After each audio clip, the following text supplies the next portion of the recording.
Here she is now. She's a community organizer. She's an advocate in Pittsburgh. We thank you for joining us. I want to put up right away a headline that comes from the Pittsburgh Courier. And the reason is because you wrote this piece, which is why we're having you on today. Here it is. Miracle Jones, why I'm writing in uncommitted for president. You went on to explain your reasons, which I'd like you to do for us right now. Why are you voting uncommitted? I and like thousands of other people in Pennsylvania are writing in uncommitted today because we are tired of this violence. We are tired of this death and destruction. And we want our elected officials to do everything they can to have a ceasefire and to sit there and say that violence, that war, that genocide is unacceptable. And we believe that everything has not been done within the power of the presidency to stop this violence. What we've seen across the country is an uptick not only in anti-Semitism, but anti-Palestinian, anti-Arab, and anti-Muslim hatred. We here in southwestern Pennsylvania have had people have guns pulled out on them just simply for saying they want to free Palestine and they want a ceasefire. And so we believe that our elected officials, particularly within the federal administration, starting with Biden, has failed our communities who've been impacted, and we're writing an uncommitted to say enough is enough. What are you going to do in November, Miracle? Who are you going to vote for then? Who we vote for in November is not indicative of the lives that we can save right now.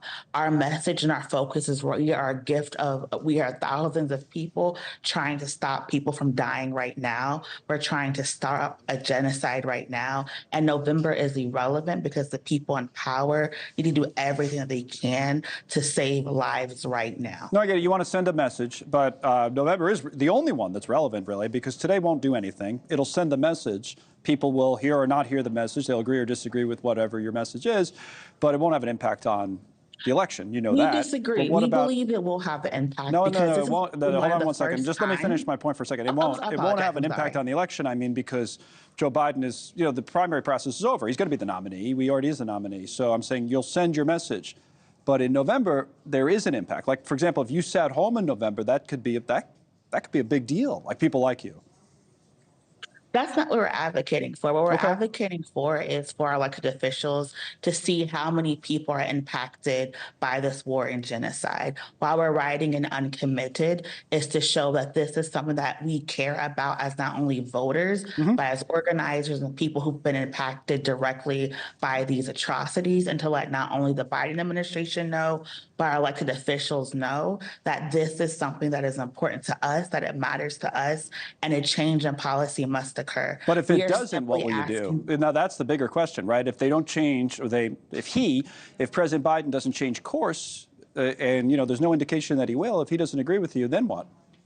We keep organizing, right? We keep organizing. We keep pushing people. We still have the convention where there's going to be uncommitted delegates. So this does matter to us to actually push the president more.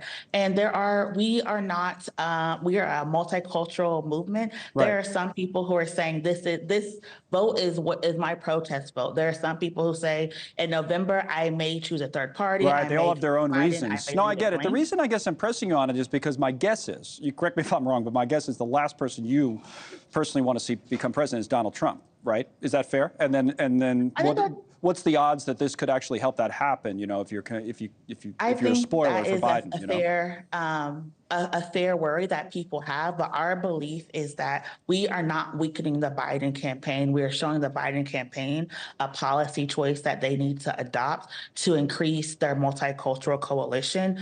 If what we are doing, if anything, is engaging in direct reflective democracy, and engaging in reflective democracy cannot do anything but bolster people's participation in this electoral system and give people the belief and validation that their vote matters and who they elect matter. And so that is why we're going to keep pushing in Pennsylvania to get this uncommitted on the ballot and to hopefully make people understand that what is going on cannot continue. Nope. It is not sustainable. Well, we'll definitely take a look tonight, see what those numbers are. I know they were big in some other states. Miracle, thank you for coming on and your point of view today. We appreciate you being on the show.